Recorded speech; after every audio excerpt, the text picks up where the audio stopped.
अस्सलाम वालेकुम and welcome to ज़रा हटके। आज हम कुछ ऐसी स्पोर्ट्स और एक ऐसी इंडस्ट्री के बारे में बात करेंगे जिसके बारे में शायद आपने पहले ना सुना हो या फिर शायद कम सुना हो। तो चलिए आगाज़ करते हैं स्पोर्ट्स से। जब हम स्पोर्ट्स का जिक्र करते हैं पाकिस्तान के कॉन्टेक्स्ट में तो जहन में क्या आता है? क्रिकेट, फुटबॉल, शायद हॉकी। लेकिन पाकिस्तान में इलेक्ट्रॉनिक स्पोर्ट्स यानी ई स्पोर्ट्स का शोबा भी बहुत तेज़ी से बढ़ रहा है। आसान अल्फाज में ई स्पोर्ट्स का मतलब है प्रोफेशनल वीडियो गेमिंग। हैरान मत हो क्योंकि ये आज का वही बच्चे खेल रहे हैं जिनको यकीनन 1000 बार वालिदैन ने कहा होगा कि क्या तुम 24 घंटे वीडियो गेम्स खेल रहे होते हो, कोई काम काज कर लें। तो इन्होंने गेमिंग को ही अपना काम बना लिया और ना सिर्फ नाम कमा रहे हैं, पैसे भी कमा रहे हैं। अगर गेमिंग इलेक्ट्रॉनिक स्पोर्ट्स की हम जिक्र करें तो मुझे आगाज़ करना पड़ेगा सैयद सुमैल हसन से, जो 15 साल की उम्र में जिन्होंने एक वीडियो गेम है defence of the ancients 2 Dota 2 के नाम से, उसकी टूर्नामेंट जीती और $1 मिलियन की प्राइज मिली जी। $1 मिलियन की प्राइज 15 साल की उम्र में वीडियो गेम्स खेलने के लिए, जो हम जिंदगी भर नहीं कमा सकते। हाँ बिल्कुल। अच्छा, और अगर मैं ई स्पोर्ट्स का जिक्र कर रहा हूँ तो यकीनन मुझे अरसलान ऐश साहब की भी बात जिक्र करना होगा। लाहौर में रहते हैं और ये पाकिस्तान के I think number 1 taken player है। टेकन एक फाइटिंग गेम है। अगर आपने नहीं खेली या नहीं देखी तो अभी इस वक्त आपकी स्क्रीन पर चल रही होगी, आपको समझ आ जाएगी ये किस तरह की बात हो रही है। पहली बार एक और इसकी भी बैनुल-अक़वामी कॉम्पिटिशन्स होती हैं क्योंकि दुनिया भर में ख़ास तौर पर जापान और कोरिया में इसको एक लेजिटिमेट स्पोर्ट भी समझा जाता है। और वहाँ पर जैसे कि फुटबॉल और क्रिकेट का वर्ल्ड कप होता है, वहाँ पर होते हैं evo Japan and evo USA competition. और इन कॉम्पिटिशन में 2019 में अरसलान ऐश, लाहौर के अरसलान ऐश ने जर्मनी और कोरिया और जापान की टीमों को भी हराकर नंबर 1 प्राइज़ ली और फिर उसके बाद और भी बहुत प्राइज़ ली। और मैं सिर्फ आपको इतना बताना चाह रहा हूँ कि वीडियो गेम्स में कोरिया और जापान को हराना कुछ ऐसा है कि जैसे फुटबॉल में आपने ब्राज़ील और इटली की टीम को हरा दिया पाकिस्तानी टीम ने। तो इतना गैप है क्योंकि जितनी गेमिंग वो करते हैं आप सोच भी नहीं सकते। अच्छा, अब लेकिन ई स्पोर्ट्स और इसमें और बहुत आती हैं। आपने काउंटर स्ट्राइक देखी होगी, फर्स्ट पर्सन शूटर्स वगैरह वगैरह। इसमें मैं बहुत ज़्यादा गहराई में नहीं जाऊंगा क्योंकि आप लोग फिर परेशान हो जाएंगे। लेकिन ई स्पोर्ट्स पाकिस्तान की गेमिंग इंडस्ट्री का सिर्फ एक हिस्सा है। तो ये गेमिंग इंडस्ट्री है क्या? पाकिस्तानी गेमिंग इंडस्ट्री क्या है? इसमें कितने खिलाड़ी और वो क्या करते हैं और मुस्तकबिल में क्या करना चाहते हैं? तो इन सवालात के जवाब के लिए हासिल करने के लिए हमने आज दावत दी है इमरान खान साहब को। रैप्टर गेम्स के सीईओ हैं, गेमिंग इंडस्ट्री में तब्दीली लाना चाहते हैं। होपफुली अपने हम नाम से ज़्यादा कामयाबी आपको हासिल होगी इस शोबे में, इस जद्दोजहद में। और हमें लाहौर से ज्वाइन कर रही हैं सोनिया अशरफ साहिबा, और आप हैं game producer at Frag Games. ये क्या होता है इस पर भी अभी बात करते हैं। Also she is the ambassador for women in games, और गेमिंग रिवायती तौर पर एक काफ़ी मेल डोमिनेटेड इंडस्ट्री रही है, काफ़ी टॉक्सिक भी रहते हैं, लेकिन इस पर भी हम अभी बात करते हैं। तो इमरान, अब मैं आपसे स्टार्ट करूंगा। एक तो welcome to the show, thank you for joining us. Pakistani gaming industry की जब हम बात करते हैं तो पहले स्टार्ट करते हैं कि साइज़। और एक दफ़ा आपसे मेरी मुलाकात हुई थी तो आपने एक मुझे फिगर बताई थी और मैं काफ़ी हैरान हो गया था। मैंने कहा कि यार मेरे तो आइडिया ही नहीं था। तो ज़रा बताएं कि पाकिस्तानी गेमिंग इंडस्ट्री का साइज़ अगर हम डॉलर अमाउंट्स में बताएं क्या बनता है? I remember that conversation जो हमारी हुई थी and I enjoyed the expression on your face। देखिए, गेमिंग को पाकिस्तान में अभी भी 2023 में भी बड़ा नीश मार्केट समझा जाता है, एक नीश इंडस्ट्री समझी जाती है, which is clearly not the case, and Sonia will tell you more about that as well from producer point of view।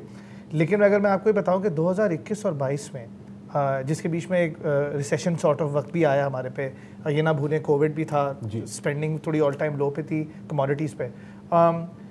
The average spend for both years out of Pakistan, Pakistani buyer shoppers was more than $500 million। The number पाकिस्तानियों में पाकिस्तान में game खेलने के लिए या game से related spend करने के लिए $520 मिलियन के करीब खर्च किया सालाना।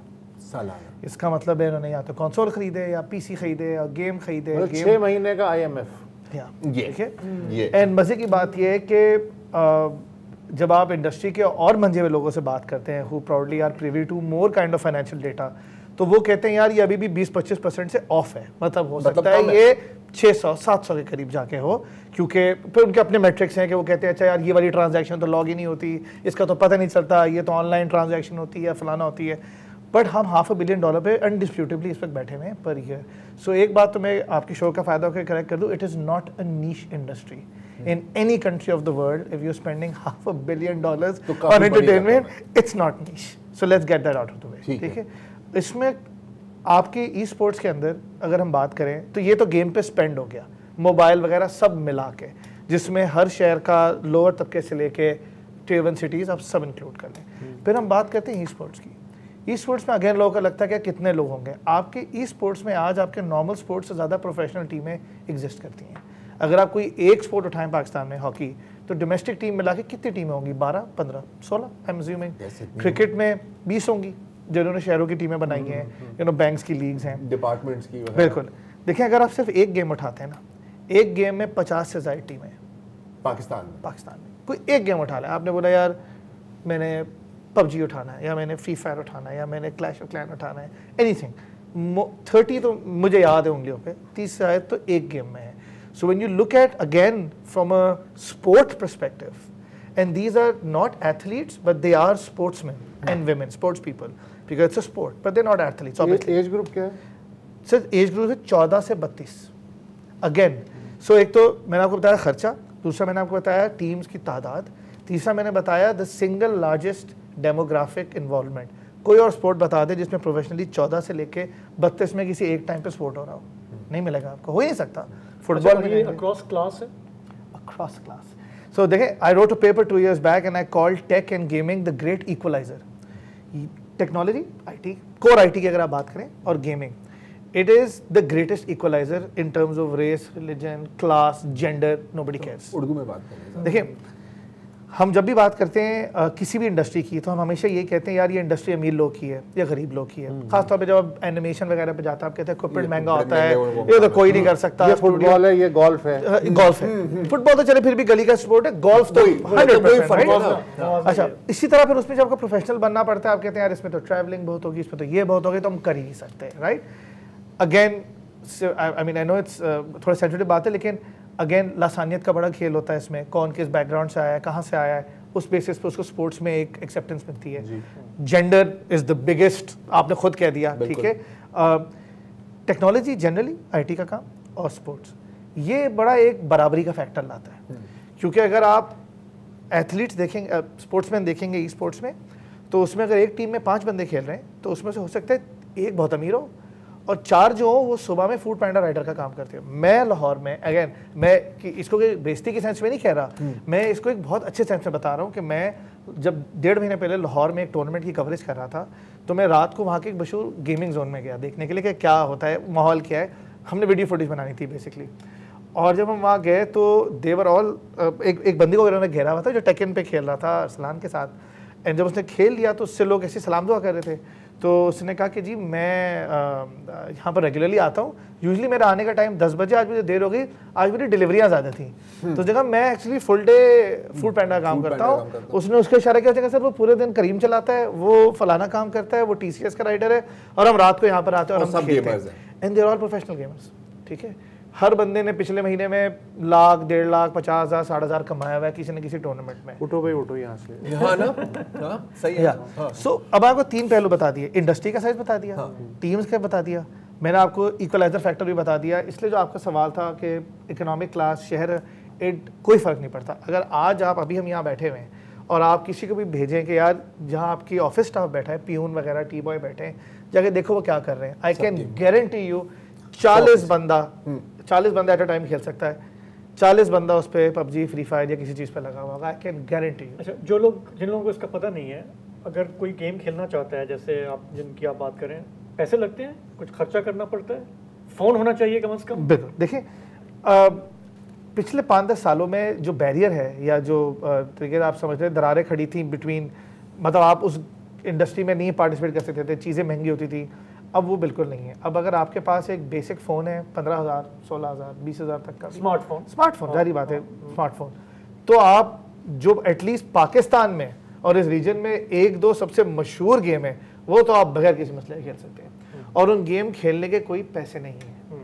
लेकिन जो मैं आपको शुरू में 500 मिलियन का फिगर बता रहा था ना, वो होता ही इस तरह है कि जब आप उसमें अच्छे हो जाते हैं ना, देर आप गेम के अंदर खुद स्पेंड करते हैं, बिकॉज आपको कुछ स्पेसिफिक चीज़ें चाहिए होती हैं, आप बंदूक चाहिए, लेवल अपग्रेड करना है, या आपका अपना कोई स्टाइल है, so it is free to play.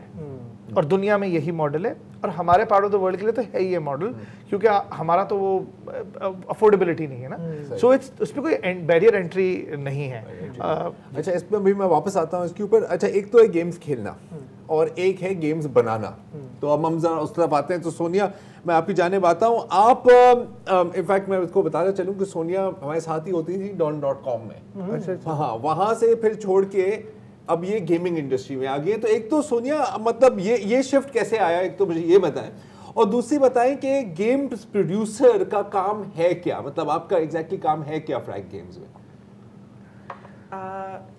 तो आई जस्ट स्टार्ट विद, मैं पहले गेम प्रोड्यूसर का बताना शुरू कर देती हूँ। प्रोड्यूसर का टास्क बेसिकली काफ़ी सिमिलर है नॉर्मल प्रोडक्शन रिसोर्स का, कि टाइमलाइन मेंटेन करना, गेम प्रोजेक्ट को हैंडल करना from beginning to launch completely, कि हम प्री प्रोडक्शन पूरा मेंटेन करते हैं, हम पाइपलाइन पूरी फॉलो करते हैं, हम milestone by milestone break down कर देते हैं। जैसे कि अगर हम कोई एग्जांपल लें गेम के, टेकन की बात हम कर रहे थे, टेकन एक फाइटिंग गेम है, तो उसके अंदर फीचर्स होंगे कि गेम फाइटिंग करनी है, कैरेक्टर्स की फाइटिंग करनी है, उसमें आर्ट किस तरह का होएगा, एनिमेशंस कैसे डालेंगे, VFX क्या होगा, एडिशनल फीचर्स क्या हो सकते हैं, लॉन्च कब तक होनी है, टाइमलाइन क्या है, बजट क्या है, वो सारी मेंटेनेंस, ट्रैकिंग और ओवरऑल मैनेजमेंट, वो मेरा काम होता है।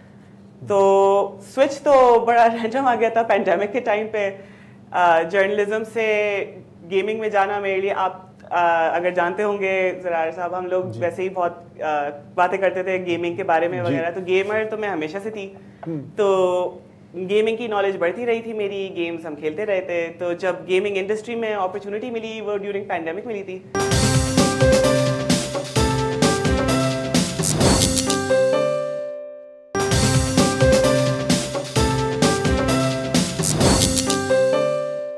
गेमर्स तो हम सब रहे हैं, लेकिन मेरे लिए भी एक नई बात थी कि अब पाकिस्तान में गेम्स बन रही हैं, और फिर वो PS5, PlayStation 5 और इस तरह की प्लेटफॉर्म्स पर यूज़ होने। तो आप सब थोड़ा सा अगर बताएं कि आपकी मतलब फ्रैग गेम्स की कौन सी गेम्स हैं जो अभी बैनुल-अक़वामी प्लेटफॉर्म्स पर या इन प्लेटफॉर्म्स पर खेली जा सकती हैं? मेरा ख्याल है एक तो नेटफ्लिक्स के लिए भी आपने बनाई थी गेम। जी, हम लोगों ने एक नेटफ्लिक्स पे एक शो है कोबरा काय, जो कराटे किड के फैंस हैं वो सारे जानते होंगे। उसका जब सीजन 3 आ रहा था, तो उसके लिए हम लोगों ने एक मिनी आर्केड गेम निकाली थी, जिसके अंदर आपके सारे फेवरेट कैरेक्टर्स कोबरा काय के जो थे, वो आर्केड स्टाइल एक दूसरे को बीट एम अप गेम खेलते थे। वो ऑनलाइन अवेलेबल है अभी भी, एंड वो एज अ लॉन्च स्पेशल इन लोगों ने नेटफ्लिक्स ने यूज़ की थी इन यूरोप आई थिंक। तो वो हुआ था। उसके अलावा हमारा एक गेम है PlayStation 5 पे, स्विच, निंटेंडो स्विच पे एंड एक्सबॉक्स पे, स्टीम पे। उसका नाम है लाइफ इन विलोडेल।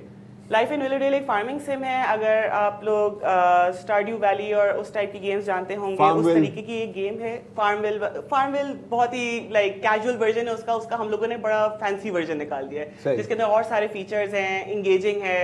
आपके घर अगर दोस्त आए हुए तो वो लोग साथ मिलके भी खेल सकते हैं। तो ये हमारी नवंबर में रिलीज हुई थी, एंड उसके लिए लाइक हमारे लिए तो बहुत बड़ी वो सेलिब्रेटरी मोमेंट था कि PlayStation 5 पे हम लोगों ने एक गेम रिलीज किया है। सोनिया, क्या ये बात सही है कि जो बेशतर जो गेम्स हैं, आप भी बता सकते हैं कि ज़्यादातर वो मार-धाड़? नहीं, सिंपल आंसर है नहीं। अगर आप ये पूछ रहे कि ज़्यादा मशहूर कौन से गेम होते हैं, तो बिल्कुल, बिकॉज जो उसकी फेम है, उस फेम क्यों होती है? क्योंकि आप मीडिया पे देखते हैं, मीडिया में कौन सी चीज़ें आएंगी जो ज़्यादा आई कैचिंग होती है, जो ज़्यादा रिलेटेबल होती हैं। तो जिस तरह एक्शन मूवी सबसे इजीली रिलेटेबल होती हैं, तो इसलिए मारदार वाली गेम है, शूटिंग वाली गेम है, आपको नज़र ज़्यादा आती हैं। लेकिन अगर आप टोटल वॉल्यूम ऑफ गेम देखें तो ऐसा बिल्कुल नहीं है। आपको स्टेरियोटाइप ये है, स्टेरियोटाइप जो बच्चे गेम खेल रहे होते हैं वो चल रहा है, ये हो रहा है। अच्छा, और हमारे वक्त में तो सोनिया विल एग्री, हमारे वक्त में जब हम छोटे थे तो वाकई में ऐसा था कि क्योंकि गेम्स की प्रोडक्शन इतनी कम होती थी कि वो 10 में से 4-5-6 गेमें यही वाली होती थी। अब it is bigger than Hollywood practically, और द फिल्म इंडस्ट्री इतनी गेमें बनती है कि जिस तरह सोनिया ने गेम बताया कि ये फार्मिंग सिमुलेटर और ये इसकी पूरी अलग लाइन है। There is a Goat Simulator as well. Fantastic ji, fantastic. आप बकरी हो। या बकरी की लाइफ, जी। ठीक है। सो ये सिमुलेटर बड़ी मजेदार गेम है। ये एक अलग दुनिया है।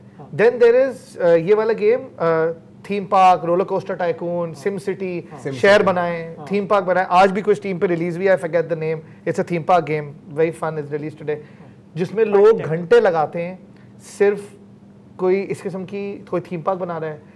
थीम हॉस्पिटल भी एक गेम आया था, सिम सिटी, ये शहर बनाए हुए हैं, सिविलाइजेशन से गेम है, आप लोग बनाते हैं, सिविलाइजेशन अभी तक खेल रहे हैं। मेरा जो थोड़ा सा एक्सपोजर हुआ गेमिंग का वो है माइनक्राफ्ट का ना, क्योंकि बच्चा खेल रहा था जबरदस्त। अच्छा मैं उसको जैसे होते हैं डैड्स, क्या तुम सारे दिन लगे हुए हो और फिर आपने खेला, रैंडम लोगों से तुम बातें करते रहते हो, पता नहीं कौन है कौन तुम्हारे दोस्त हैं।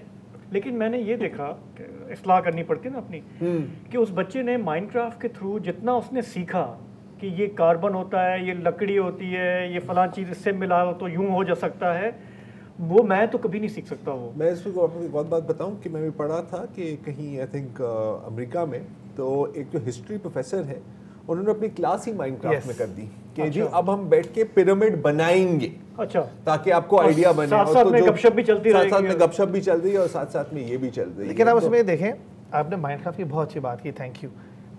आप माइनक्राफ्ट को ही ले लें, आप ये देखें कि जो आपके जहन में बात स्टीरियोटिपिकली बैठी थी गेम की, वो गेम वहाँ वैसा बिल्कुल नहीं है। ना तो वो वैसा लगता है जो आप सोचते थे, उसके ग्राफिक्स काफ़ी डम डाउन है ताकि हर बच्चा समझ सके, तो ना तो विजुअली वो वैसा लगता है, ना तो मैकेनिक्स उससे खेलने के वैसे जो आप परसीव करते थे। इसी तरह लाखों करोड़ों और गेम हैं जो अलग अलग किस्म के लोग को अपील करते हैं। स्पोर्ट्स के गेम्स की एक अलग दुनिया है, बहुत सारे स्पोर्ट्स गेम्स हैं, सिर्फ फीफा नहीं, उसके अलावा पूरी दुनिया एग्जिस्ट करती है। जिस तरह आपका बेटा गेम खेलता है वो एक है, फिर strategy games, Civilization, Command and Conquer, बिल्कुल अलग गेम है, एज ऑफ एम्पायर्स, इतनी ज़बरदस्त वसी गेम है। फिर आपकी जॉन विक टाइप की एक्शन ओरिएंटेड गेम्स भी हैं जो आपने 10-20 घंटे के लिए खेला, गेम ही खत्म हो जाता है 20-30 घंटे में, आपने गन पकड़ी है, आप काउंटर टेररिस्ट, ये चीज़ें वो भी है। Just like movies and books, हर किसी के लिए कुछ ना कुछ है। मैं सोनिया के लिए छोटा सा सवाल करना चाह रहा हूँ, क्योंकि आपने कहा कि वो गेम डिज़ाइनर हैं सोनिया, कि जो आपने पाकिस्तान में बनाई हैं गेम्स, उसमें क्या कोई पाकिस्तान का यूनिक एलिमेंट या पाकिस्तान उसमें छलकता है? इज दैट या आप उसको ग्लोबल ऑडियंस के लिए कर रहे हैं, तो you not looking at trying to कि जी पाकिस्तान उसमें फिट हो रहा हो? दोनों चीज़ें काउंट करती हैं इधर। जिस तरह इमरान कह रहे थे कि गेम्स की जॉनरा होती है, हर डिफरेंट टाइप की गेम होती है, तो हम लोग भी इस तरह कर रहे होते हैं कि कुछ गेम्स होती हैं ग्लोबल ऑडियंस, कुछ गेम्स होती हैं कि हम लोग जिन लोगों के साथ कोलैबोरेट कर रहे हैं फ्रॉम अब्रॉड, अगर कोई है हमारा क्लाइंट एटसेट्रा, तो हम उनके साथ जो कोलैबोरेट कर रहे हैं तो थीमेटिकली उनको फॉलो कर रहे हैं। गोल यही है कि one day we will be making a game जिसके अंदर हमारी आईपी जो होगी वो हमारा कल्चर दिखाए, हमारा हिस्ट्री दिखाए। देयर आर गेम्स जो ऐसी होती हैं स्मॉलर स्केल पे, और गोल यही है कि हम लोग अपनी अपनी आईपीज बनाएं, but it varies, game type पे डिपेंड करता है। जिस तरह अभी जैसे आप लोगों ने देखा होगा अक्रॉस द स्पाइडरवर्स अभी आई है, उसके अंदर एक इंडियन स्पाइडरमैन आ गया है, इट्स अ कैरेक्टर। उन्होंने बहुत सारे थीमेटिक्स के अंदर एक चीज इंट्रोड्यूस कर दी है। काफी फाइटिंग गेम्स के अंदर भी आप देखेंगे there will be a Indian character, an Arabic character, a very desi looking character. ये डिपेंड करता है कि गेम के अंदर हम किस तरह वर्क इन कर सकते हैं, एंड ओवरऑल अगर गेम उस तरह बनाना चाहें। गोल यही है। अब अगेन सोनिया, ये कोई इतना आसान काम तो नहीं है ना। आई मीन अगर बंदा बहुत सिंपल गेम भी बनाए, क्योंकि जैसे आप अभी बात कर रहे हैं कि यू डिज़ाइन गेम्स, लेकिन इसके साथ मुंसलिक फिर हज़ार और इंडस्ट्रीज़ भी आ जाती है ना, कि जैसे अगर हम फिल्म इंडस्ट्री की बात करें तो आपको ऑडियो इंजीनियर्स चाहिए, आपको वीडियो एडिटिंग चाहिए, तो रिलेटेड 4-5 इंडस्ट्रीज़ होंगी तो ये इंडस्ट्री बढ़ेगी। तो मैं आपसे ये सवाल पूछना चाह रहा हूँ कि अब जो थोड़ी बहुत मुझे समझ है कि आपको फिर ऑब्वियसली ग्राफिक्स आर्टिस्ट चाहिए, आपको सॉफ्टवेयर इंजीनियर्स भी चाहिए, आपको एनिमेशन एक्सपर्ट्स भी चाहिए, ये कहाँ से आते हैं? मैं जानना चाह रहा हूँ कि इसका कोई इकोसिस्टम है पाकिस्तान में जो पैदा कर रहा है ऐसे टैलेंट को? तो जब गेम इंडस्ट्री शुरू हुई थी आई थिंक पाकिस्तान में, तो शुरुआत में वही था कि या तो हाइपर कैजुअल गेम्स बनती थी या सर्विसेज इंडस्ट्री में थे। जिस तरह गेम इंडस्ट्री बढ़ती रही और हम लोगों ने बिगर प्रोजेक्ट्स लेना शुरू किए हैं, जिस तरह मैं अभी आपने मेंशन किया कि मैं डॉन की तरफ से यहाँ आई थी, आई केम फ्रॉम जर्नलिज्म, मेरी मैनेजरियल स्किल्स थी और मैं यहाँ आ गई प्रोडक्शन के अंदर। काफ़ी लोग हैं जो आर्ट बहुत अच्छा करते हैं, देयर अमेजिंग आर्टिस्ट, वो आ जाते हैं एज आर्ट। सॉफ्टवेयर इंजीनियर्स ही आते हैं, एनिमेटर्स ही आते हैं, और फिर उनकी रिसर्च एंड R&D काफ़ी ज़्यादा होती है, जिसके साथ वो होता है कि किस तरीके से गेमिंग के एस्पेक्ट में गेम आर्ट क्या है, गेम एनिमेशन क्या है, गेम डेवलपमेंट क्या है। अब हमारी इंडस्ट्री में एट दिस पॉइंट ऐसा है कि काफ़ी वेटरन्स हैं, काफ़ी सीनियर्स हैं जो अब जूनियर्स को ट्रेन कर रहे हैं, तो काफ़ी वक्त तक ये चलता रहा था। अभी काफ़ी स्मॉल टाइम अकेडमीज और इंस्टीट्यूट्स भी खुल रहे हैं। लाहौर में है गेम ट्रेन के नाम से, तो जो लोग सर्वर इंजीनियरिंग वगैरह सीख के सॉफ्टवेयर इंजीनियरिंग सीखते हुए आते हैं, वो लोग वहाँ पे इनरोल करते हैं और फिर गेम डेवलपमेंट का कोर्स करते हैं। पिक्सल्स है इन इस्लामाबाद। तो छोटी जगहें हैं जिन्होंने ये सारी एफर्ट की है कि जो लोग एक्सपर्टीज रखते हैं या तो आर्ट में या डेवलपमेंट में और इवन प्रोडक्शन में, लाइक मी, हम लोग उधर जाके एक ट्रेनिंग ले सकते हैं।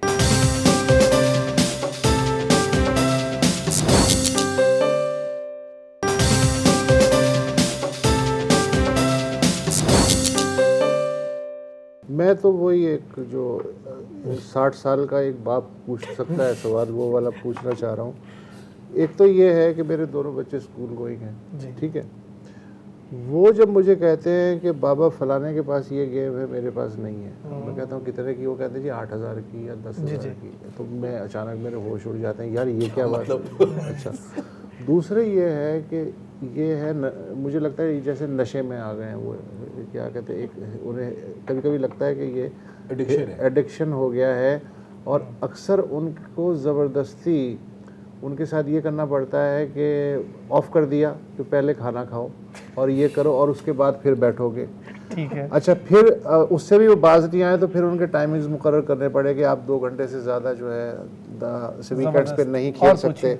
अच्छा, फिर उसके बाद जो सबसे बड़ा सदमा ये है वो ये है कि यार इन गेम्स की वजह से साइकिल भी है उनके पास, सब कुछ है, वो फिजिकल एक्टिविटीज से चले गए, तो वो बैठा हुआ है वहीं पे, वो रुस्तम और सोहराब बना हुआ है। ठीक है, ये है मेरे मसले। मैं चाहता हूं जरा नहीं बिल्कुल ऐड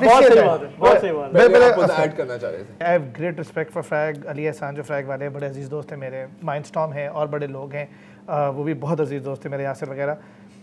इन्होंने इंडस्ट्री के लिए बहुत अरसे तक बहुत हैवी लिफ्टिंग की है, ठीक है, मतलब सारा काम सारा बहुत हैवी लिफ्टिंग की। और मतलब मैं कहता हूँ, मैं टू देयर क्रेडिट और एंड टू आर जो हमारी गिफ्ट सिस्टम की, मैं नेगेटिव सेंस में कह रहा हूँ कि इन्होंने लोगों को ट्रेन भी किया, पाला भी, पोसा भी, सिखाया भी। इनके पास से लोग गए भी तो उन्होंने कहा जाने दो, कहीं और जाके 10 और को करेगा यार, अभी कोई बात नहीं, ठीक है, पाए बढ़ेगा। बिल्कुल। क्योंकि अब मैं इससे आपके सेगवे करूंगा इनटू योर क्वेश्चंस, क्योंकि जनरली हमारी यहाँ 2 इंडस्ट्रियाँ कभी सही से फॉर्मलाइज नहीं हो पाई। मेरे दिल से करीब एक गेमिंग है, कभी फॉर्मलाइज नहीं हो पाई, क्योंकि देखें सोशल एक्सेप्टेंस जिस चीज़ की नहीं होती ना, वो इंडस्ट्री कभी भी फॉर्मलाइज नहीं हो पाती, क्योंकि उसके अंदर लोग पढ़ाने के लिए नहीं घुसते, पढ़ने के लिए नहीं घुसते, काम के लिए नहीं घुसते। दूसरा, आप लोग को मुझसे बेहतर पता है फिल्म इंडस्ट्री और टीवी को कितने डेकेड्स लग गए फॉर्मलाइज होने के लिए। कोई आर्बिट्रेशन नहीं होती थी, कोई कोर्ट नहीं जा सकता था, it was not recognise as an industry. अगर किसी ने आपके पैसे नहीं दिए तो आप बस मिन्नत ही कर सकते थे। कितना अर्सा लग, क्यों? क्योंकि अगेन सोशल फैब्रिक में अदाकार होने की इज्जत नहीं 1960 के बाद 70 के बाद ख़त्म हो गई थी। इसलिए हम आज भी जाके पुराने ड्रामे देखते हैं और हम एंजॉय करते हैं, अनकही, आंगन टेढ़ा, all of that, right. After that तो सबसे इशू ये है, गेमर की इज्जत नहीं है, गेमिंग की इज्जत नहीं, इस तरह कहते हैं, गेमिंग को ठीक है, गेमिंग को इज्जत दो। ये अगर अगला मेरा मैनिफेस्टो ये होगा अगर मैं अब इसमें। लेकिन अच्छी बात मैं बताना चाहता था कि गवर्नमेंट वगैरह इसमें काफ़ी इन्वॉल्व हो गए, क्योंकि देखें हमको एक्सपोर्ट बढ़ानी है, लेट्स बी वेरी क्लियर, हमें एक्सपोर्ट बढ़ानी है, हमें डॉलर रेवेन्यू या रेवेन्यू कमाना है, फॉरगेट द डॉलर, हम तो 1000 साल की बात करें, कुछ भी कमा लो, ठीक है, हमें एक्सपोर्ट रेवेन्यू कमाना है। हमें अपने मुल्क से बाहर अपनी मुल्क की लिमिटेशन देखते हुए अपनी सर्विसेज क्वालिटी को बाहर लेके जाना है। जब तक आप मैस लेवल पे प्रोडक्शन नहीं करोगे, जिस तरह 90s में डेवलपर कोडर बनाए गए थे, ऑपरेशन बदर था, बहुत सारे और अच्छे प्रोग्राम थे, if you remember, right. Now you produce coders, quality पे बाद में डिबेट करेंगे, but now you produce coders, ठीक है जी। इसी तरह गवर्नमेंट ने, मैंने, माइंडस्टॉर्म ने, फ्रैग ने गवर्नमेंट को बड़े अरसे तक पीछे पड़े रहे और बड़ा खून जलाया हमने कि यार इसको आप एक्नॉलेज करें। एक्नॉलेजमेंट सबसे बड़ा मसला है, पाकिस्तान में डेटा ही नहीं होता। आप किसी को अगर आप कोई बैंक का केस स्टडी लेके जाए तो आप अभी डेटा लेके जा सकते हैं, इसमें तो आप डेटा, अल्हम्दुलिल्लाह, खैर लॉन्ग स्टोरी शॉर्ट, अभी ये सीन है कि गवर्नमेंट ने कम से कम 2 अरब रुपए का बजट पास किया है गेमिंग एक्सीलेंस सेंटर्स बनाने के लिए। अच्छा, ठीक है, उसकी आरएफपी और उसकी डिज़ाइन में फ्रैग में अली एहसन, माइंडस्टॉर्म पे यासिर, मैं, Fasi Mehta from unreal, sorry epic in Pakistan, हम बड़े इन्वॉल्व थे। And government has finally approve that budget, और उसमें यह है कि फ़िलहाल 2 शहरों में, और फिर इरादा यह है कि इसी तरह शहर में बनते रहेंगे गवर्नमेंट जिस तरह नेशनल इंक्यूबेशन सेंटर है ना, जी बिल्कुल, कितना अच्छा तो ये सक्सेस रहा है वो इंक्यूबेशन सेंटर है, लेकिन हाईटेक, इसमें मशीनें भी होंगी, क्लाउड भी होगा, सूट्स भी होंगे, सारा कुछ होगा। ये अल्हम्दुलिल्लाह पास भी हो चुका है, उसका आरएफपी निकलने वाला है 2 से 3 हफ्तों में, और इसके पीछे तो ये बहुत अच्छी चीज़ है। उसके बाद आप देखेंगे अगले 5 साल में ये मशरूम करेंगे टैलेंट, राइट। फिर इनका भी फायदा होगा बिकॉज इनके पास भी अभी रिसोर्सेज नहीं है स्टूडियो के पास, तो जब वो चॉइस होती है ना, आप कहते थे लोकल गेम, वो कहते हैं यार मेरे पास एक गेम बनाने का टाइम है 1 साल में, मैं इस मार्केट के लिए बनाऊं या मैं उस मार्केट के लिए बनाऊं, that's another problem. So resources. अच्छा, अब मैं आपके सवाल पे आता हूँ जी। देखें, अब बात करते हैं कॉस्ट ऑफ गेम्स। मेरा बेटा जो है फुटबॉल भी खेलता है बहुत शौक से, ठीक है, असली वाली फुटबॉल, असली वाली, और क्रिकेट, अभी फिजिकल स्पोर्ट्स की बात कर रहा हूँ मैं। उसके लिए अच्छी बॉल लेने गया उस दिन, लोकल बनी हुई, सियालकोट की बनी हुई है, ठीक है जी। बॉल आई 5,500 रुपये की, सिर्फ बॉल। तो मैं अभी आपकी 8,000 वाली थ्योरी को ज़रा डिबंक कर रहा हूँ, ठीक है। 5,500 की बॉल आई, उसका पंप अगेन सियालकोटी कंपनी का, टॉप ऑफ द लाइन, 1,500 रुपये का हैंड पंप आया ताकि उसकी नीडल ना टूटे। 7,000 ही हो गया जी, ठीक है जी। अब ताकि उसके टखने ना टूटे तो Shin pad, again local Sialkoti company, ठीक है जी, 2,000 रुपये। एंड जायज़ है बिकॉज आपने अगर फुटबॉल खेली हो तो सीरियस इंजरी हो सकती है, ठीक है। लोकल पावर के जूते, लोकल जूते स्टड के बगैर वाले 4,800 के जूते। जूता भी फटेगा 3 महीने बाद, मैं गारंटी करता हूं। आप चाहेंगे फटे क्योंकि इसका मतलब आपका बेटा सीरियसली खेल रहा है। शिन पैड भी टूटेगा 2 महीने बाद। ये रिपीट परचेसेस हैं। This does not count jerseys, this does not count food supplement, sir एक मिनट, अभी और भी फूड सप्लीमेंट्स, अगर आपका बेटा खेलेगा, vitamins, food supplements, other things. तो एक तो पहले मैं कॉस्ट ऑफ गेमिंग की थ्योरी डिबंक करता हूं मैं, ठीक है जी। नंबर 1 एडिक्शन की बात करते हैं। I am not that old.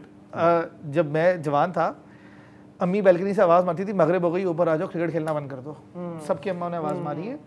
4-4, 5-5 घंटे खेलते थे, और उस ज़माने में इस बात पे डांट पिटती थी कि सारा दिन दोस्तों के साथ नीचे हॉकी, फुटबॉल या क्रिकेट, फुटबॉल तो था नहीं, क्रिकेट खेल रहे हो। फिर आपको पता है साइकिल का एक दौर आया, when I was in my early teens, और हर बंदे को बीएमएक्स, हरक्यूलिस और आप चाहिए होती थी, ठीक है। 6-6 घंटे साइकिल करते थे, और क्योंकि वो थोड़े सेफर जमाने थे अल्हम्दुलिल्लाह, तो ये बड़ा कॉमन था कि लड़के बाइक पे निकले और 10 किलोमीटर दूर चले गए कहीं जूस पीने के लिए, और वापस आ गए, ठीक है। इस पे भी डंडे भी पड़ते थे, बेल्ट की मारे भी पड़ती थी, क्योंकि 6-8 घंटे के लिए गायब हो गए थे। एडिक्शन हर दौर में किसी न किसी चीज़ की हर बच्चे को होती है। वी शुड बी ग्रेटफुल कि सब्सटेंस एडिक्शन नहीं है, ये एडिक्शन है, ठीक है। अब आता है the main question, physical activity, ठीक है। देखिए, कोविड ने ना इसको भी डिबंक कर दिया। लोगों ने कहा कि यार कोविड के बाद तो हर बंदा ऐसा हदराम बनेगा कि बाहर से निकलेगा नहीं, लोगों की रीढ़ की हड्डी रुक जाएगी, टांगें कमज़ोर हो जाएंगी। जिसको स्पोर्ट्स का शौक था, जिस दिन जिस मुल्क में दुनिया ने कहा पार्क खुल गए, पार्क उसी दिन भर गए। आप मेरे फ्लैट के पास है, मैं एफ्लुएंट इलाके में रहता हूँ, फेज़ 8 में। फुटसल का ग्राउंड सुबह 6:30 बजे आबाद होता है, और रात को 12 बजे जब तक गार्ड ये नहीं कहता ना लाइटें बंद हो रही हैं, 12 बजे तक बच्चे खेल रहे होते हैं। मतलब जिसने करना है वो करेगा, जिसने नहीं करना था, जब गेम नहीं थी तो जो घर बैठता था वो ड्राइंग करता था, वो कार्टून देखता था, वो एक्शन फिगर से खेलता। आपको याद है हमारे वक्त में एक्शन फिगर बड़ी बात थी, और ट्रंक के ट्रंक एक्शन फिगर, हम तो खैर अलग वजह से कलेक्ट करते, लेकिन ट्रंक के ट्रंक एक्शन फिगर होते थे। सो मैं कहना ये चाह रहा हूँ कि गेमिंग को अननेसेसरीली विलिफाई कर दिया है, डीमोनाइज कर दिया कि ये तो है ही कोई चरस गांजा लेवल की चीज़, कि इससे तो बस बच्चों को दूर रखो, जबकि ऐसा बिल्कुल नहीं है। और ये सिर्फ इसलिए है क्योंकि आपकी उम्र के लोग और मेरी उम्र के लोग में जनरेशनल गैप बहुत बड़ा है। जब टेक्नोलॉजी चेंज हुई 1999 के बाद, पुरानी जनरेशन ने कीप अप नहीं किया, तो जो नई चीज़ आती रही उनको अनकंफर्टेबल मेक करती रही, तो उसके गिर्द एक मिथ बनती गई कि ये गलत है, गलत है, गलत है, गलत है। लेकिन अगर देखा जाए तो आपके एवरेज एजुकेशन का level over the last 20 years बढ़ा है कि नहीं बढ़ा है? प्राइमरी स्कूल का एजुकेशन का लेवल बढ़ा है या नहीं बढ़ा है पिछले 20 साल में? लोगों को, ज़्यादा तादाद के लोगों को बाहर स्कॉलरशिप मिलती है कि नहीं मिलती है? तो अगर ये इतनी बुरी चीज़ थी और आज हर घर में एक प्ले स्टेशन रखा हुआ है, तो आपकी चाहे लोग की आवाम की तादाद क्यों नहीं बढ़ रही? लोग स्कॉलरशिप से क्यों नहीं फायर हो रहे? लोग सिगरेट पे, चर्च पे वगैरह पे ज़्यादा क्यों नहीं आ गए? लोगों की रीढ़ की हड्डी क्यों नहीं झुक गई? माय पॉइंट इज, हम ये सब चीज़ें खरीद के उन्हें दे भी रहे, मगर हम टेंस भी हैं। तो मेरा काम ये है आपको तसल्ली देना कि अगर आप सोचें तो आपने अपने दौर में या आपके लिए, आपके दौर में आपके वालिदैन ने यही खर्चे किए थे for a very different set of addictions that you had.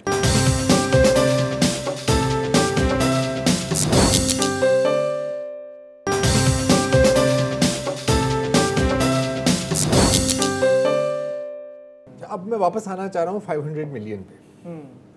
इस पे वैसे Sonia would have excellent insight on this as well. इनके पास metrics आते हैं। सोनिया, ये जो हम स्पेंड कर रहे हैं, अब जाहिर है कि मैं अब थोड़ा सा वो अगेन IMF के कर्ज उतारने अभी तो मिला भी नहीं है, मैं उस पॉइंट ऑफ व्यू से सोच रहा हूँ कि जाहिर है कि बहुत सारी जो स्पेंड हो रही है, जैसे कोई स्टीम या ऑनलाइन प्लेटफॉर्म पे आप गेम खरीदते हैं तो वो पैसे बाहर जा रहे हैं। अब वो दिन कितना दूर है कि ये जो यहाँ पर गेमिंग के पैसे खर्चे जा रहे हैं वो पाकिस्तान में ही खर्चे जाए, इन द सेंस के टू कंपनीज लाइक यू या कंपनीज टू लाइक रैप्टर। जी सोनिया। मेरा ओपिनियन इस पे ये है कि मुझे दिख रहा है वो पाथ फॉरवर्ड। शायद मैं बहुत ज़्यादा ऑप्टिमिस्टिक हो रही हूँ, मगर मुझे वो अब पाथ दिखने लगा है कि पाकिस्तान के अंदर जो इंडस्ट्रीज़ हैं वो हाइपर कैजुअल से काफ़ी आगे निकल गई हैं, वो कैजुअल से भी आगे जा रही हैं। और मुझे अब दिख रही हैं काफ़ी कंपनीज इंक्लूडिंग माइन फ्रैग, जिस तरह मैंने मेंशन किया हमारी गेम है प्लेस्टेशन 5 पे, अब हम लोग और बड़े प्रोडक्ट्स पे जा रहे हैं। वो बड़े प्रोडक्ट, मुझे नहीं लगता कि वो वक्त इतना दूर है कि एक पॉइंट आ जाएगा कि पाकिस्तान की इंडस्ट्री और ज़्यादा रिकग्नाइज होगी। वैसे ही मुझे उसकी रिकग्निशन दिख रही है। आप लोगों को काफ़ी जगहों पे दिखेगा कि गेम्स जो हैं जो पाकिस्तानी इंडस्ट्री में बनी गई हैं उनको हाईलाइट किया जा रहा है, चाहे वो छोटी हो चाहे वो बड़ी हो। तो मुझे तो दिख रहा है वो रास्ता। अच्छा, नंबर 1 चैलेंज अगर मैं आपसे पूछूं, आई मीन मतलब एज अ गेमिंग इंडस्ट्री की आप मेंबर हैं, अगले कई चंद सालों में आप पॉलिसी के लेवल पर क्या देखना चाहेंगी ताकि गेमिंग इंडस्ट्री पाकिस्तान की ग्लोबल स्टैंडर्ड्स तक पहुंचे? सबसे इम्पोर्टेंट बात तो विजिबिलिटी ही है। जैसे कि इमरान ने अभी मेंशन किया कि ये नीश नहीं है, लेकिन अभी भी हम लोग जो बात कर रहे हैं हम यही बात हाईलाइट कर रहे हैं कि ये इंडस्ट्री एग्जिस्ट करती है पाकिस्तान में। जैसे मैं अब विमेन इन गेम्स की एम्बेसडर हूँ, तो मैं ये बात हाईलाइट करना चाह रही होती हूँ कि गेमिंग इंडस्ट्री में विमेन हैं, कि खवातीन हैं जो गेमिंग इंडस्ट्री में काम करती है, डेवलपर्स, आर्टिस्ट, एनिमेटर्स, प्रोड्यूसर्स वगैरह। लेकिन उसमें भी कॉन्वर्जेशन ये चल रही होती है कि खवातीन गेम्स खेलती हैं। हम लोग अभी तक वहाँ पे अटके हुए हैं कि हाँ, मैंने तो कभी नहीं देखा कि लड़की स्ट्रीट फाइटर खेल रही है। अच्छा, तुमने गॉड ऑफ वॉर खेली भी है? हम लोग तो अभी भी उस कॉन्वर्जेशन को हाईलाइट करें कि नहीं, मेरे पास भी प्ले स्टेशन है, मैं भी गेम खेल रही हूँ। तो विमेन को गेम्स में पहले एट्रीब्यूट करना और फिर विमेन इन गेमिंग इंडस्ट्री में एट्रीब्यूट करना, तो आई थिंक वो बहुत अच्छा मेटाफर है कि पाकिस्तानी इंडस्ट्री का यही है कि पहले हमें अपनी विजिबिलिटी हाईलाइट करनी है कि हम यहाँ एग्जिस्ट करते हैं, हमारे प्रोडक्ट्स गए हुए हैं। बैक इन द डे जब काफ़ी कंपनीज थी जिन्होंने एज अ थर्ड पार्टी या एज आउटसोर्सिंग पाकिस्तान में काफ़ी गेम्स बनवाई हैं, काफ़ी मशहूर गेम्स हैं लाइक टूम रेडर की काफ़ी काम यहाँ पे हुआ है, लेकिन वो उस तरीके से हाईलाइट नहीं हुआ क्योंकि एज अ इंडस्ट्री यहाँ से नहीं हाईलाइट हुआ। तो विजिबिलिटी सबसे बड़ी चीज़ है, क्योंकि ग्लोबल अब होने लगा है सब कुछ, social media has done its work. तो मेन गोल हमारा यही है, let's highlight that we exist. हाँ, कि हम हैं, इस नाम की कोई बला है इस मुल्क में। अच्छा, एक और इंटरेस्टिंग चीज़ मैं आपको बताऊं कि एक तो है कि मतलब प्रोफेशनल गेमिंग, फिर कुछ लोग हैं जो बाकायदा अपने पैसे कमाते हैं अपनी गेम खेलते हुए, अपने आप को लाइव टेलीकास्ट करते हुए एंड ट्विच। और आपने मुझे एक बड़ी मज़ेदार कहानी बताई थी कि पेशावर का एक लड़का है, हाँ, और वो शायद अपना पूरा घर चलाता है। ये ज़रा मुझे ये ज़रा समझाएं मुझे। तो जो मतलब बिल्कुल जीरो से समझाना। हाँ, ये जो स्ट्रीमिंग है ना, ये आजकल मेरी जिंदगी का पैशन ही है। That is what Raptor is about. हमारा काम ही है कि लोगों को विजिबिलिटी देना। तो हमने बड़ी स्टडी की पहले स्ट्रीमिंग वाली मार्केट को टियर 1 सिटी में भी और बिल्कुल टियर 4-5 सिटी में भी कि यार होता क्या है। तो मैंने आपको ट्रक ड्राइवर का बताया था। तो हमने जब रिसर्च कर रहे थे तो हम रिसर्च इस तरह होती है कि हम देखते हैं किससे कितने फॉलोअर हैं, उस तरह फिर हम सेगमेंट करते हैं कि यार फोकस करते हैं।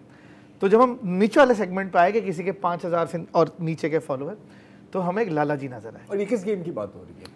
मैं बताता हूँ। अच्छा, स्टोरी का मजा ही नहीं है।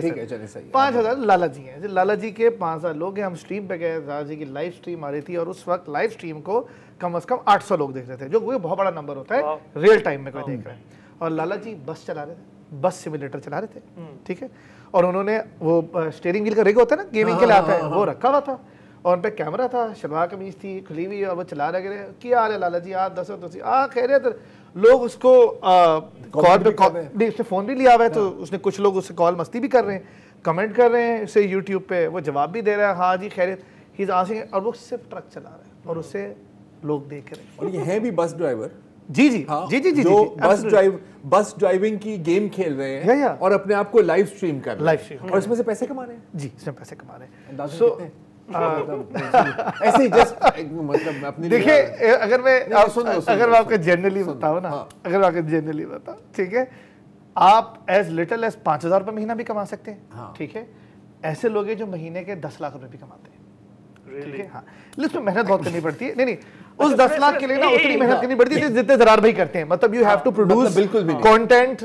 अच्छा मुझे ये बताएं, ये जो आप इतनी पैसों कमाने की बात कर रहे हैं, ये क्या टैक्स वैक्स का सीन है इसमें या नहीं है? नहीं, अगेन लेट मी एक्सप्लेन। यार तुम्हें क्या मैं इसलिए कह रहा हूं, यार आप क्या है, एफबीआर के बंदे हो। अरे भाई, उसकी और ये भी कह रहा हूं। हम थोड़ी कमा रहे हैं। नहीं नहीं, उसकी दो रीजन सवाल तो उठेगा ना। चले नहीं, सवाल। उसकी दो रीजन है टैक्सेबल नहीं है। पहले तो मैंने आपको रेंज बता दिया, लेकिन अगेन मैं फिर कह रहा हूं, उस 10 लाख के लिए समझ ले इतनी ही मेहनत करनी पड़ती है। वो इंसान दिन में 6-7 दफा स्ट्रीम करता है, हफ्ते में हफ्ते में इनका ख्याल है हम मेहनत करते हैं और क्या हम कमाते हैं।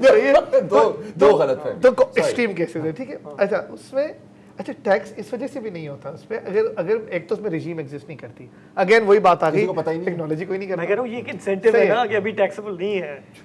नहीं नहीं हाँ, तो ये क्या? देखिए अगर टैक्स लग भी जाए ना कॉन्शियस तो कर दो क्योंकि यार, ये काट दे रहा भाई, ये 2 मिनट नहीं जाना। यार एफबीआर वाले सुन देखिए, रहे हैं। मैं हिसाब डाल बताता सकता हूं। अगर टैक्स रिजीम में आ भी जाए ना सर, तो इस पे टैक्स इसलिए नहीं होता क्योंकि ये पेमेंट फ्रेगमेंटेड होती है, ये फिक्स्ड इनकम नहीं होती। बट ये है कि इसके कोई ना कोई क्रिएटिव बन सकता है इसके लिए, but I am just saying कि तो लोग कमाते हैं और लोग देखते हैं। और ये मुझे जिस तरह समझाया था, मैंने आपको भी इस तरह समझाया था कि लोग पैसे क्यों देते हैं किसी को, कोई और खेल रहा है, आप पैसे क्यों दे रहे हैं, तो फिर आप स्टेडियम क्यों जाते हैं? राइट। आप खेलते एंटरटेनमेंट वैल्यू है ना। क्रिकेट आप खेल रहे होते हैं, नहीं ना यार, आप इतने से नजर आ रहे होते हैं कैमरे पे, आप बैठ के देख रहे होते हैं। नंबर 1।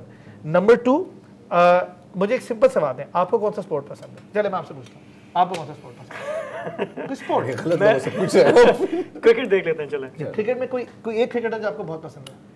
यार ये बहुत मुश्किल सवाल कर रहे हैं, गलत बंदे से कर रहे हैं। चले हम एक यूनिवर्सल ट्रूथ देते हैं ना, मेसी सबको पसंद है फुटबॉल। चलो चलें, हाँ, ठीक है जी। अगर आपके पास ये हो कि आप मेरे प्लेटफॉर्म या किसी इंटरनेशनल प्लेटफॉर्म पे जाएं और मेसी का अपना एक चैनल है जो वो लाइव स्ट्रीम कर रहा है और वो आपके लिए फुट के ट्रिक्स करके दे रहा है और लाइव कर रहा है, ठीक है, और आपको लिख रहा है कि बोल रहा है if you want me to do a trick, मुझे अभी बताओ। आपके मेसी और आप भाई लिखा यार ये क्यों नहीं कर देते और मेरा नाम ले लो पाकिस्तान, तो बोले जी पाकिस्तान से जी जरार साहब आए अकेले मैं ये ट्रिक कर रहा मैं तो हूँ, पागल and if you like it यार मैं डोनेशंस कलेक्ट कर रहा हूँ, $5 डोनेट करते हैं। आपका हाथ लाइटनिंग से तेज जाएगा हाँ, ये लो और मेसी क्लिक भाई। करेगा और मेसी भाई को दैट इज। इसलिए मैंने कहा ना, ये गेमर्स जो हैं जिनको ये देखते हैं वो एथलीट नहीं है लेकिन स्पोर्ट्समैन जरूर हैं। They are sports stars, they not athlete because they are not doing physical activity, but they are sports stars.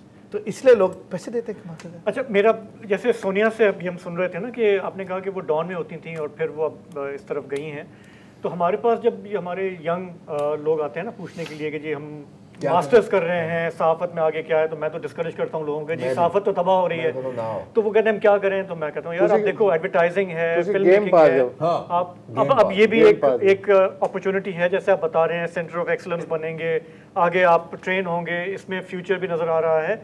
लेकिन मेरा एक सवाल सिर्फ ये है कि अगर आपका क्रिएटिव हैं, आप पैसे कमाना चाहते हैं, हाईटेक भी हैं, तो फिर ये बात समझ में आती है। लेकिन प्योरली है ये एंटरटेनमेंट है ना, इसमें आप कोई पब्लिक सर्विस वाला एलिमेंट नहीं है सच। जैसे जर्नलिज्म में अगर लोग आते हैं कि जी मुझे मजलूम की आवाज़ बनना है, मुझे सोसाइटी को कंट्रीब्यूट करना है, अगर आप ये स्विच कर रहे हैं तो you are doing it primarily कि जी इसमें ग्रोथ है, इसमें मेरा फ्यूचर सिक्योर है, मेरी क्रिएटिव जो इंस्टिंक्ट्स हैं वो सेटिस्फाई होती हैं। Am I right in thinking? अच्छा that's only देख भाई एक मिनट से देख मैं because I am debunking a lot of this myths right. ये प्रोग्राम मैं किसी का नाम नहीं लूंगा, आपके स्पॉन्सर हो सकते हैं, एंड पे इसकी प्रोग्राम की लेकिन- रेटिंग जो है ना ये जाएगी। लेकिन महंगी यूनिवर्सिटी से पढ़ के मार्केटिंग सीख के किसी बेवरेज ब्रांड के ऐड बना के आपके नेटवर्क पे चला के आपको पैसे देने में मैं कौन सी पब्लिक सर्विस कर रहा हूँ? सही है, लेकिन आपने कहा कि आपने भी मार्केटिंग खुद जिक्र किया कि बच्चे करते थे। सो आई थिंक ये कॉन्वर्सेशन अगेन वही वाली बात है, सिलेक्टिव हो रहे हैं हम, बिकॉज गेम की बात हो रही है तो हमने पब्लिक सर्विस की बात कर दी। तो कोई भी इंडस्ट्री पकड़ सकते हैं आप, ठीक है एंटरटेनमेंट। तो नंबर 1, लेकिन इसमें मैं एक बात जरूर बोलना चाहूँगा, इस इंडस्ट्री में एक ऐसी चीज़ है जो कोई इंडस्ट्री और ऑफर नहीं कर सकती except for vocational industries, would work and other stuff. This industry पढ़ने के लिए, सीखने के लिए, इसका हर काम हाई आपसे एजुकेशन नहीं मांगता, एजुकेशनल बैकग्राउंड नहीं मांगता। ऐसे ऐसे लोग भी हैं, सोनिया कैन वैलिडेट दिस, ऐसे ऐसे लोग भी हैं जो ट्रेडिशनली अनपढ़ कहेंगे आप, ट्रेडिशनली अनपढ़, मैट्रिक तक पढ़ा हुआ या व्हाटएवर, ठीक है, लेकिन अलग से खुद जाके या कोचिंग सेंटर्स में जाके आला लेवल की एनिमेशन सीख चुके हैं, आला लेवल की 2D artistry, 3D artistry, game design. Sonia is there, you can ask her. जिनके पास कोई कन्वेंशनल एजुकेशन नहीं है, शायद वो अंग्रेजी भी नहीं बोलना सीखे आज तक, लेकिन जो काम कर रहे हैं वो कर रहे हैं, और उस काम में जितना पैसा बनाते हैं वो किसी और काम में नहीं। यार ये बंदा जो है ना, ये नॉर्थ पोल में फ्रिज बेच सकता है। मैं बता रहा हूँ आपको, बहुत जबरदस्त सेल किया है। There you go, there you go। और चले हमारे जैसे स्केप्टिक्स को भी आपने आप जैसे करेंगे, अब हम करेंगे। मैं तो कॉन्वर्ट हूँ पहले से। बहुत बहुत शुक्रिया, अनफॉर्चुनेटली वक्त खत्म हुआ है। बहुत शुक्रिया आपका सोनिया में ज्वाइन करने के लिए। और अगर आप गेमर हैं या नहीं हैं, कम से कम आज के बाद आप ये सवाल नहीं पूछेंगे कि यार पाकिस्तानी गेमिंग इंडस्ट्री होती क्या है, नहीं तो इमरान आपके घर आ जाएंगे। यार बच्चों को भी खेलने इस्लामाबाद इस गेमिंग इंडस्ट्री का सेंटर है मेरा ख्याल। सर वो नहीं, वो दूसरी गेमिंग की बात कर रहे हैं। ये एक अलग मौजूद है, इसके लिए हम अलग शो करेंगे। आज के लिए इतना ही जी, इजाजत दीजिए, खुदा हाफिज़। Thank you ji.